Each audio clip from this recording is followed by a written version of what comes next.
साथियों नमस्कार, स्वागत है आपका आपके अपने YouTube channel Bharat for you में। आज पढ़ते हैं प्रश्नावली 3.5 में क्वेश्चन नंबर 1। निम्नलिखित समीकरणों के योग में से किसका एक अद्वितीय हल है, किसका कोई हल नहीं है, किसके अपरिमित रूप से अनेक हल हैं। अद्वितीय हल की स्थिति में उसे वज्र गुणनखंड विधि से ज्ञात कीजिए। बता दूं साथियों, इस प्रश्नावली में कुछ नया नहीं है, क्योंकि इससे पहले आपको एक अद्वितीय हल की कंडीशन क्या है, कोई हल प्राप्त नहीं होगा तो क्या कंडीशन रहती है, अनेक हल प्राप्त होंगे तो क्या कंडीशन है, ये आपको पिछली प्रश्नावली में बता चुके हैं। केवल इसमें एक नया आया, अद्वितीय हल की स्थिति में उसे वज्र गुणनखंड विधि से हल करना है। ये विधि एक नई विधि है, इसके बारे में भी चर्चा करेंगे। इससे पहले आपको याद दिलाता हूं मैं, अद्वितीय हल कब होंगे।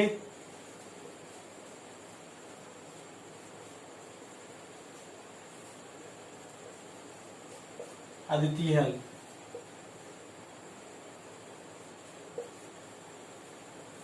अनेक हल और कोई हल नहीं।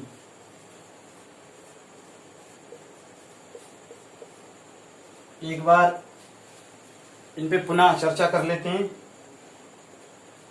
अद्वितीय हल होगा तो दोनों दो समीकरण युग्म दिए गए होंगे, उसमें से a1 बटे a2 की वैल्यू निकालेंगे, उसका रेशियो निकालेंगे, वो b1 बटे b2 के बराबर नहीं होना चाहिए। अद्वितीय हल की कंडीशन में क्या है, a1 बटे a2 is not equal to b1 बटे b2। अगर ये आता है तो अद्वितीय हल होगा। तो उस क्वेश्चन को सॉल्व करेंगे वज्र गुणनखंड विधि से। अनेक हल में और कोई हल प्राप्त, कोई हल नहीं,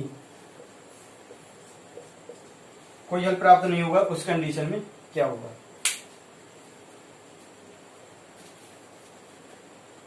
इसके लिए आपको पीछे एक टेबल दी गई है, पेज नंबर 51 पर, 51 नंबर पेज पर एक टेबल बनाई गई है, जिसमें बताया गया है अद्वितीय हल कब प्राप्त होंगे, अनेक हल कब प्राप्त होंगे और कोई हल प्राप्त कब नहीं होगा।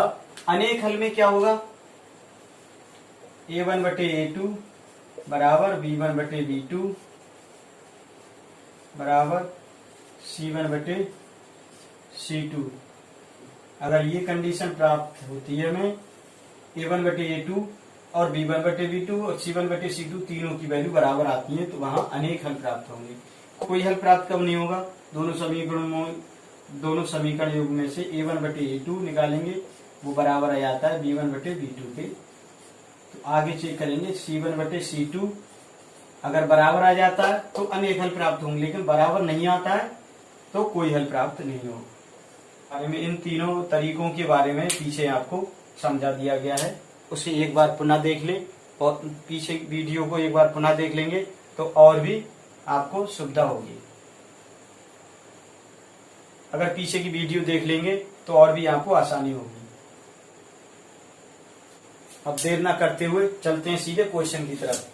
इसका फर्स्ट पार्ट दिया हुआ है x minus 3y minus 3 equal to 0। समीकरण नंबर 1 मान लीजिए इसे, 3x minus 9y minus 2 equal to 0। समीकरण नंबर 2। इसमें a1x plus b1y plus c1 से तुलना करेंगे।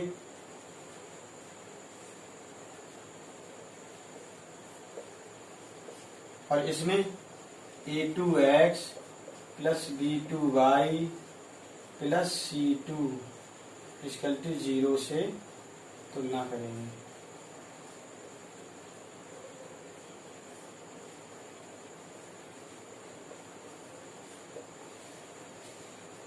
यहां से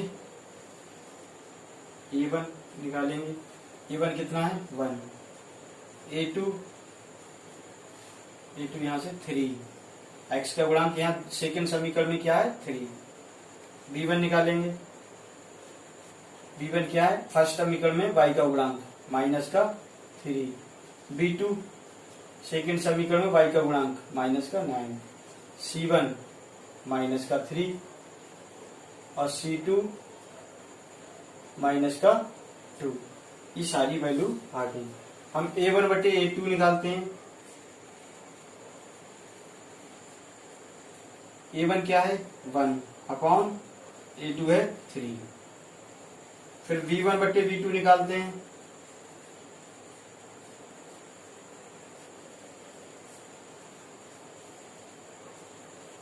माइनस का से माइनस कट गया, 3 एकम 3 और 3 3 9, क्या आ गया 1 बटे 3। अब A1 बटे A2 बराबर आ गया B1 बटे B2 भी देखिएगा। तो ये तो निश्चित है अद्वितीय हल तो होंगे नहीं, क्योंकि यहाँ अगर बराबर आ गया है तो अद्वितीय हल नहीं होगा, बराबर नहीं आता तो अद्वितीय हल प्राप्त होते हैं। अब अनेक हल हो सकते हैं या कोई हल नहीं हो सकता। A1 बटे A2 बराबर B1 बटे B2, A1 बटे A2 बराबर B1 बटे B2, ये दोनों कंडीशन में है। अब C1 बटे C2 निकालेंगे, अगर इन सबके बराबर आता है तो ये अनेक हल प्राप्त होंगे, अगर बराबर नहीं आता ये तो हमें कोई हल प्राप्त नहीं होगा। तो C1 बटे C2 भी कैलकुलेट करते हैं। C1 क्या है आपका माइनस का 3 और C2 है माइनस का 2, माइनस से माइनस काट देंगे 3 अपॉन 2। इसमें A1 बटे A2 है 1 बटे 3, B1 बटे B2 भी है 1 बटे 3, लेकिन C1 बटे C2 है 3 बटे 2, यानी कि ये बराबर नहीं है इन सब के। इस कंडीशन में कहां पहुंचते हैं हम, कोई हल प्राप्त नहीं होगा।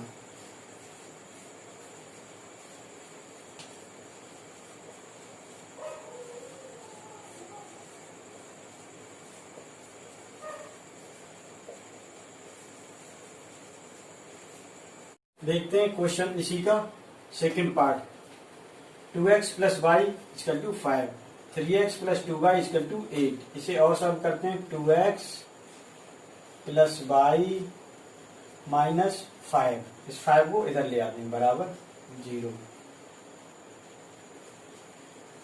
3x 2y minus 8 equal to 0। ये A1 हो जाएगा, ये B1, ये C1, A2 B2 C2। यहां से निकालेंगे A1 अपॉन A2। A1 क्या है 2 अपॉन A2 है 3। अब B1 बटा B2 निकालेंगे। B1 क्या है, बाई का गुणांक कुछ नहीं तो क्या होगा 1 अपॉन B2 2। तो यहाँ तो A1 और A1 बटे A2 और B1 बटे B2 ही बराबर नहीं आया, तो लिखेंगे A1 बटा A2 is not equal to B1 बटा B2। A1 बटे A2 बराबर नहीं है B1 बटे B2 के, इसलिए ये कंडीशन पहुंचती है आपकी एक अद्वितीय हल।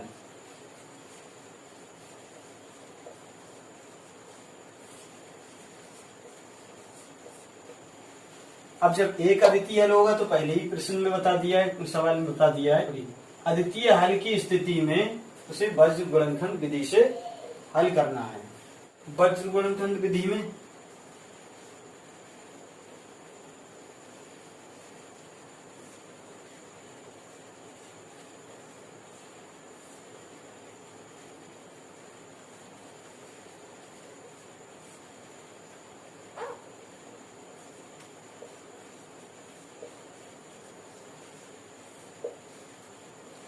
x y और 1 तीन कंडीशन और A B C तीनों चीजें होती हैं। तो x का गुणांक होता है वो तो A होता है, y का गुणांक होता है B होता है, जो अचर राशि होती है वो होता है C। कैसे लिखेंगे A B C। तो जब A नहीं लिखेंगे तो क्या पहुंचेंगे B और C पे, B नहीं लिखेंगे तो क्या पहुंचेंगे C प्लस A पे, और C नहीं लेंगे तो AB। X upon B C minus A को छोड़ के बाकी लिखेंगे बी और सी, बी और सी। बाई का गुणांक होता है बी, तो बी को छोड़ के बाकी लिखेंगे सी ए, सी ए। यहाँ गुणांक आएगा सी, तो सी को छोड़ के लिखेंगे बाकी A B minus A B. 12 21 12 21 2 sorry 1 2 2 1। इस फार्मूले के अनुसार और बाई को ज्ञात कर सकते हैं। अब इसे हल करते हैं इसी विधि से। x upon B C minus B C 1 2 2 1 बराबर बाई अपॉन, जब b होता है तो सी ए आएगा माइनस सी ए 1 2 2 1 बराबर 1 अपॉन, ये सी का होगा तो सी को छोड़ेंगे तो A B 1 2 2 1 x upon v1 की वैल्यू पुट करेंगे यहां से, v1 है 1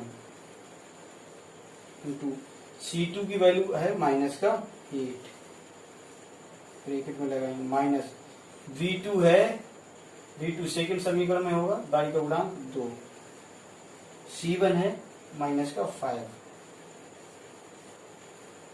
बराबर बाई अपॉन c1 है माइनस का 5, a2 3 माइनस c2 माइनस का 8, a1 2 बराबर 1 upon a1 2 b2 2 minus a2 3 b1 v1 1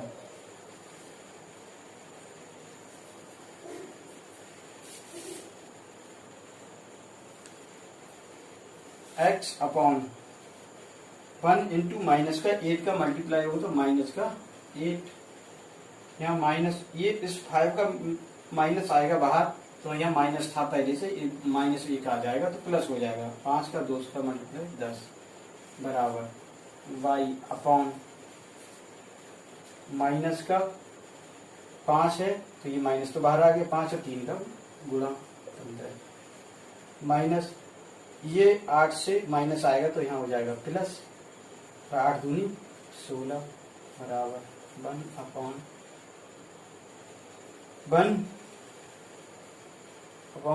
2 का मल्टीप्लाई 4 माइनस 3 का x अपॉन प्लस का 10 है माइनस का 8 है तो 2 बचेगा, बाई अपॉन प्लस का 16 है माइनस का 15 तो 1 बचेगा, 16 में से 15 जाएगा तो बचेगा बराबर 1/4 में से 3 जाएगा तो 1 बचेगा। एक बार इन दोनों समीकरणों को ले लेंगे, एक बार इन दोनों समीकरणों को ले लेंगे, सॉल्व कर लेंगे, आंसर आ जाएगा x upon 2 equal to 1 upon 1।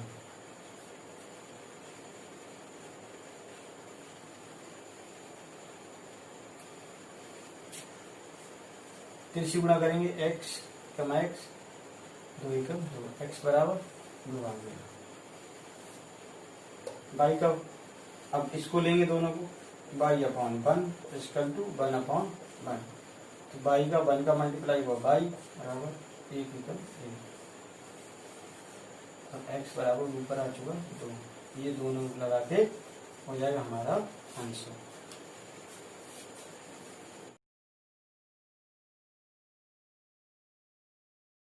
इसी क्वेश्चन का अगला पार्ट देखते हैं। 3x minus 5y equal to 20, 6x minus 10y equal to 40। और सॉल्व करते हैं थोड़ा।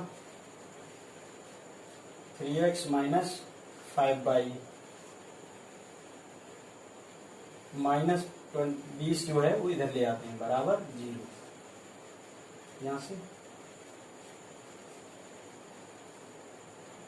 6x minus 10y minus 40 equal to 0। ये 40 को भी इधर ले आए तो ये क्या हो जाएगा, a1, ये b1, ये c1, a2, b2, c2। आपको एक एक चीज लिखनी पड़ेगी। a1 बराबर 3, b1 बराबर माइनस का 5, c1 बराबर माइनस का 20, a2 बराबर 6, b2 बराबर माइनस का 10, c2 माइनस का 40। इस तरह से आपको एक एक वैल्यू लिखनी पड़ेगी। यह जगह के अनुसार हम कुछ चीजों को सॉर्ट कर देते हैं। अब निकालेंगे a1 अपॉन a2। a1 है 3, a2 है 6, 3 अपॉन 6, 3 एकम 3, 3 दूनी 6, तो क्या हो जाएगा 1/2। निकालेंगे b1 बटे b2। b1 है आपका माइनस का 5 और b2 है आपका माइनस का 10, तो माइनस से माइनस चला जाएगा, 5/10, 5 एकम 5, 5 दूनी 10, ये भी आ गया हमारा 1/2।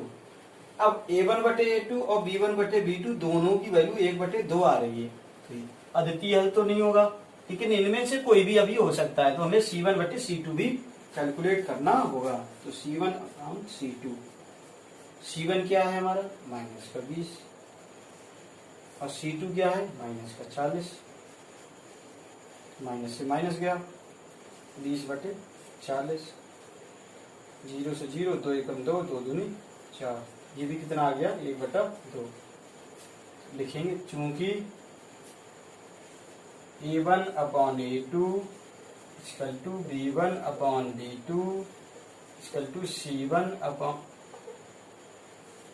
अपॉन c2, और ये सबकी वैल्यू क्या आई है 1/2। और जब ये तीनों चीजें बराबर आ जाती हैं तो अनेक हल प्राप्त होते हैं।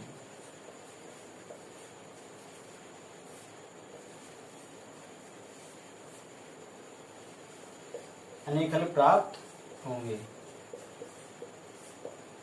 और जब अनेक हल प्राप्त होंगे तो हमें यहीं तक आंसर हमारा हो जाएगा।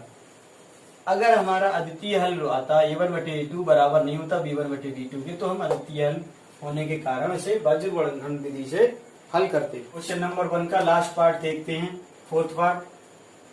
समीकरण दी हुई है x minus 3y minus 7 equal to 0। Second समीकरण दी है 3x minus 3y minus 15 equal to 0।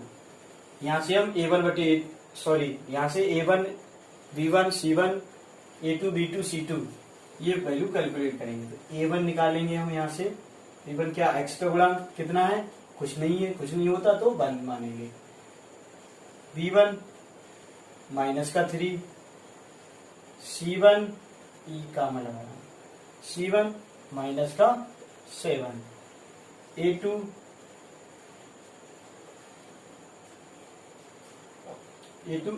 Second समीकरण में x का गुणांक 3, b2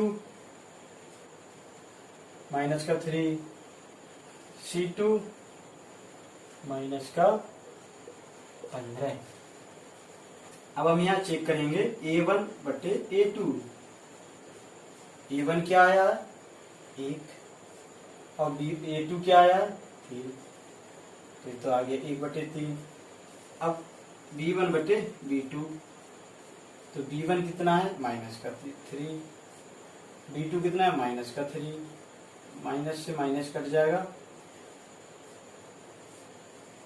3 एकम 3, 3 एकम 3, ये आया 1/1, जिसे हम केवल लिखेंगे 1 भी लिख सकते हैं, ऐसे इसे लिखेंगे। अब यहाँ देखिए a1 बटे a2 है 1/3, जबकि b1 बटे b2 क्या है 1/1, से केवल 1। तो चूंकि a1 बटे a2 बराबर नहीं है v1 बटे v2 के, और जब ये बराबर नहीं होता है तो एक अद्वितीय हल प्राप्त होगा।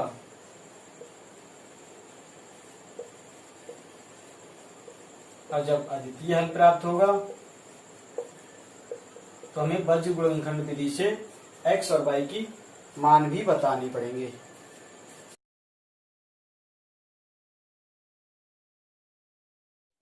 क्वेश्चन को अब सॉल्व करते हैं बज्र गुणनखंड विधि से। x upon B C minus B C equal to Y upon यहाँ b, तो सी ए माइनस ए, 1 अपॉन यहाँ सी होगा तो A B minus A B,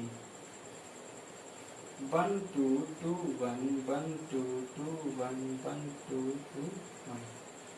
x upon v1 की वैल्यू पुट करते हैं माइनस का 3 इंटू c2 माइनस का 15 माइनस b2 है माइनस का 3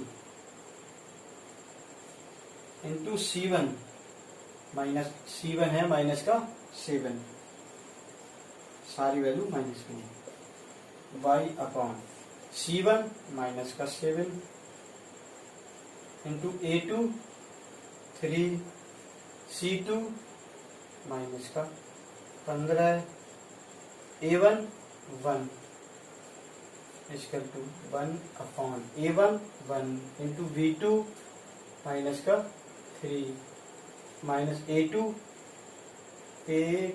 3 इंटू v1 माइनस का x अपॉन माइनस का 15 है माइनस का 3 है, तो माइनस का दोनों का बाहर आएगा तो इससे टकराएगा, दोनों का मल्टीप्लाई होगा तो प्लस हो जाएगा, 3 का 15 से हो जाएगा 45 माइनस माइनस और जैसे ही ये माइनस आएगा तो यहाँ तो हो जाएगा प्लस, लेकिन जैसे ही ये वाला माइनस आएगा तो फिर से पुनः हो जाएगा माइनस, और ये हो जाएगा मल्टीप्लाई करके 21 बराबर बाई ऑन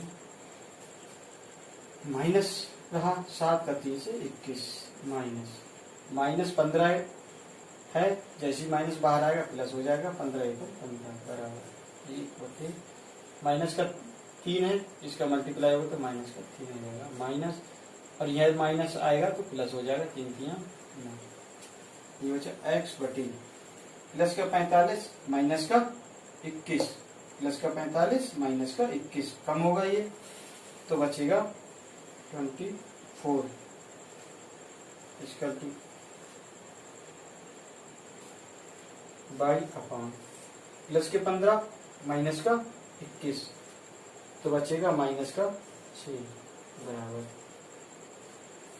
माइनस का 3 प्लस के 9 6। एक बार इसको समीकरण लेंगे तो x की वैल्यू निकालेंगे, एक बार इसे लेंगे तो y की वैल्यू निकाल लेंगे। x upon 24 equal to 1 upon 6, 3 से गुणा होगी 6x इक्वल टू इसका 24 का बन जाए x इक्वल टू 24 अपॉन 6, 6 कम 6 6 4 24 तो x बराबर आ गया 4। एक तो आंसर ये मिला, y अपॉन माइनस का 6 इक्वल टू 1 अपॉन 6, 3 से गुणा करेंगे 6y माइनस 1 का माइनस का 6 तो माइनस का 6 तो y इक्वल टू माइनस का 6 अपॉन ये आ जाएगा 6 नीचे 6 कम 6 तो y इक्वल टू माइनस का 1,